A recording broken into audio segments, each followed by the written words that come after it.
Hey you guys, so welcome to November, right? It's cold enough, actually it's pretty warm, but it's going to be cold soon. It's actually one of the things that I came to talk to you about. So I'm getting ready to do a few posts, videos about Homelessness Awareness Month, but I wanted to give you some backfill about why I would do such a thing. I am a member of a organization here in Lebanon called Elevate Lebanon. It comes from an Elevate Branson, which is a realtor related program actually. So in Elevate Lebanon, they asked if there were any members of the board that had ever suffered homelessness, and I had to raise my hand and say, yes, I have, twice.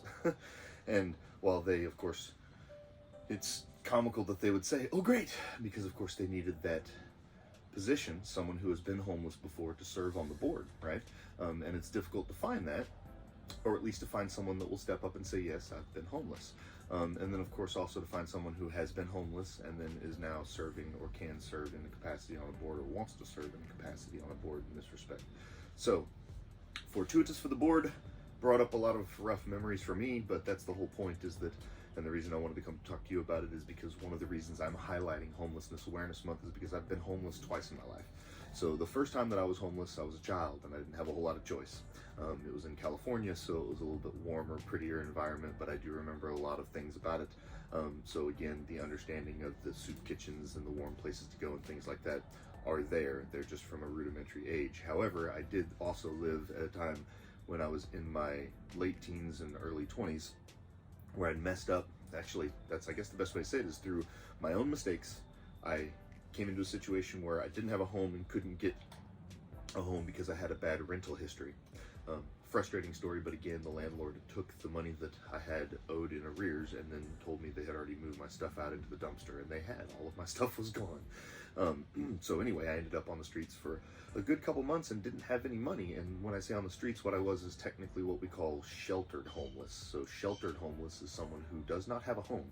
They're not on any lease anywhere. They're not on any piece of property or deed anywhere. They don't have a home that their family allows them to stay in or whatever. They are sheltered, right? Because they've got a friend or again family member who's allowed them to stay temporarily, but they haven't said this is your permanent home. So a permanent home is an important thing. I know I'm sitting in my permanent home now. I've worked really hard to build it the way that I have it.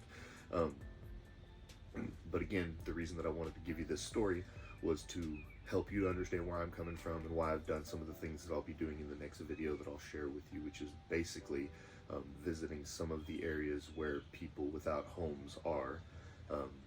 You go to these places, and again, I do a lot of work, but I do not take a lot of photos or video. I'm sure you can guess why. If you can't guess why, place yourself in the seats of the people who are there asking for food. They're not interested in being photoed or videoed or having their stories heard or whatever. They're just interested in survival. One of the things that got me out of being homeless was someone that allowed me to sign up with them on a lease. And again, that's a different story about how there were alternatives that were there because I was going to shelters and places that were servicing people like me who needed the assistance, even only temporarily. I had a job and everything. I just gave all of my money to the landlord to get my property back, and then they said, sorry, thank you for the money, but you don't have a property anymore. Get out of my office. And again, for several months, month and a half, 2 months, I was at the assistance of my family and friends. That was where I was getting help. And otherwise I ended up several nights in my car or on the street. And because of that, I understand what it's like to have something that you can call your own. And I think that we, as an association, all understand that perfectly well, and it's something that's a rule that we hold dearly, that we don't really tell each other as a rule, but it's a fact. We do not leave people homeless. We do our best to make sure that we do not leave people without homes. I've had clients come to me and say, here's what I want to do, and at the end of it, I'm going to be living in a RV. And I don't tell them no, but I quiz them. I make sure that they are ready for that plan and that they've done it before and that they're prepared for the market. As a realtor, it's part of our job to make sure that people aren't homeless. So when you go to a homeless area and see tents set up and see the shelters and the amount of work that goes into it, it really makes you wonder what you can do to help.